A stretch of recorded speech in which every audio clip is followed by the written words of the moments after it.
Très chers amis téléspectateurs, bonjour. Aujourd'hui, nous sommes vendredi le 27 mars 2026. L'évangile de ce jour est tiré de l'évangile selon Saint Jean, au chapitre 10, les versets 31 à 42. Le Seigneur soit avec vous. Évangile de Jésus-Christ selon Saint Jean.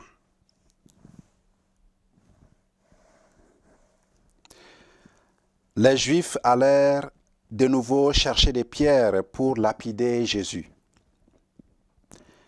Celui-ci prit la parole.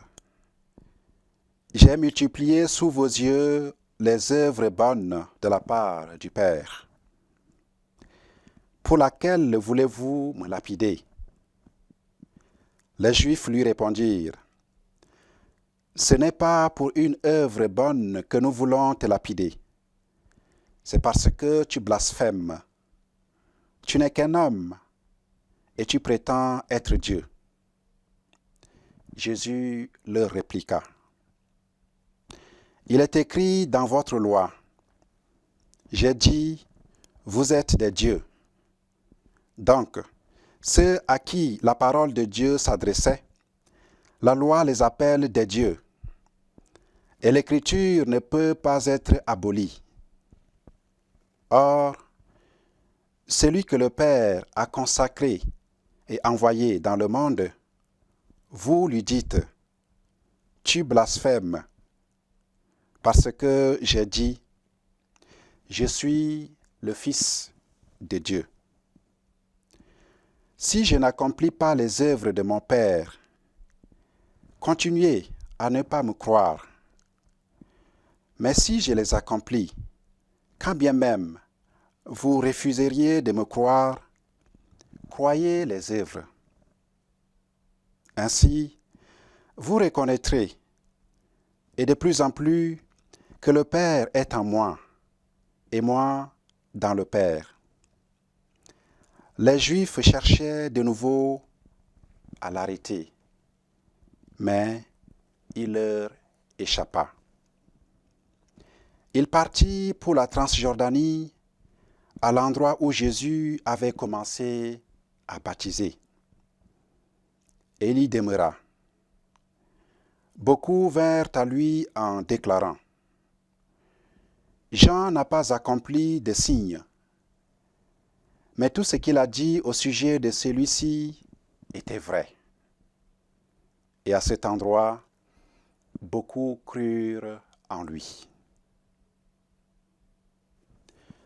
Acclamons la parole de Dieu.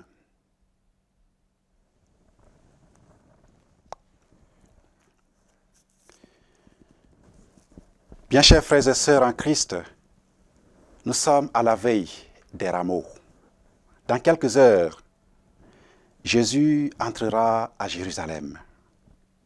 Et dans ce passage que nous venons d'écouter, les Juifs ramassent encore des pierres pour tuer Jésus. L'étau se resserre, mais Jésus, lui, continue de parler. Il continue de se révéler. Il continue d'affirmer son identité divine, sa relation filiale à Dieu. Ses adversaires lui reprochent de se faire Dieu, alors qu'il est pour eux un homme ordinaire. Et Jésus leur répond par une citation du psaume 82 qui devrait attirer notre attention. Il est écrit dans votre Bible, « Vous êtes des dieux. Vous êtes des dieux. » Et Jésus précise, ce titre a donné à ceux et celles à qui la parole de Dieu a été adressée. Remarquons bien ce que Jésus dit, chers frères et sœurs.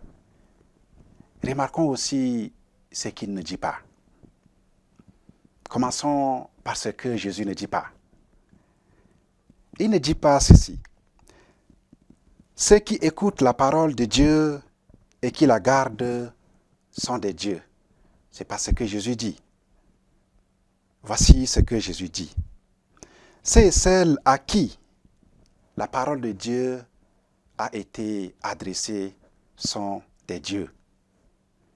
Qu'ils la reçoivent ou non.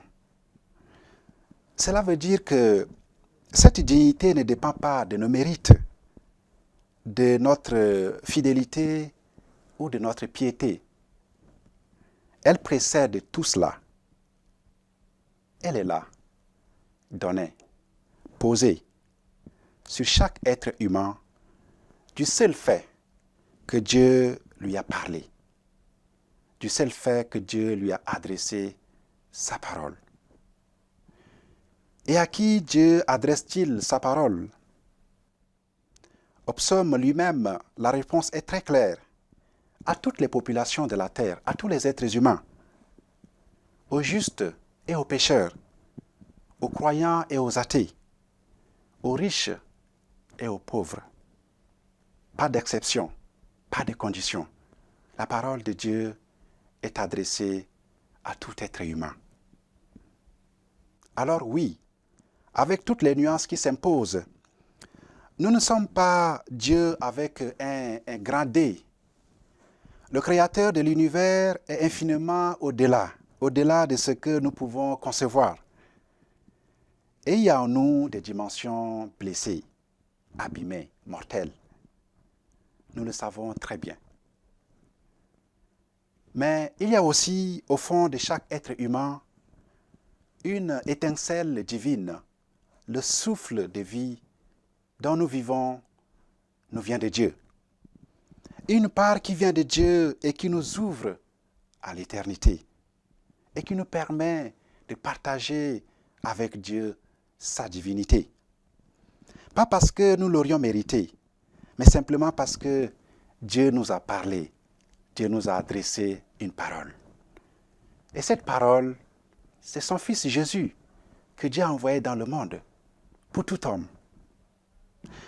Parce que Dieu lui-même s'est adressé à nous. C'est ça qui fait de nous des dieux avec un petit d. Jésus nous dit que c'est parce que Dieu a posé son regard sur nous et que ce regard nous a fait, nous a façonnés. C'est une des choses les plus belles et les plus exigeantes de la foi chrétienne. Chaque personne que je croise porte en elle cette étincelle divine. Chaque personne que nous rencontrons sur notre chemin porte en elle cette étincelle divine, ce souffle divin. Chaque personne, sans exception, a été appelée par Dieu. Cela change le regard que nous portons sur les autres et sur nous-mêmes. En cette veille des rameaux, chers frères et sœurs, laissons cette parole nous toucher, nous bousculer. Nous sommes faits pour Dieu. Nous sommes faits pour être en plénitude avec lui, nous dit saint Augustin. Et cette vie divine est déjà au fond de nous-mêmes, au fond de chacun et de chacune de nous. Ne l'étouffons pas, ne ramassons pas des pierres pour jeter à cette étincelle divine qui est en nous et qui est en chacun et en chacune de nous. Laissons ce souffle de Dieu jaillir en nous pour notre salut.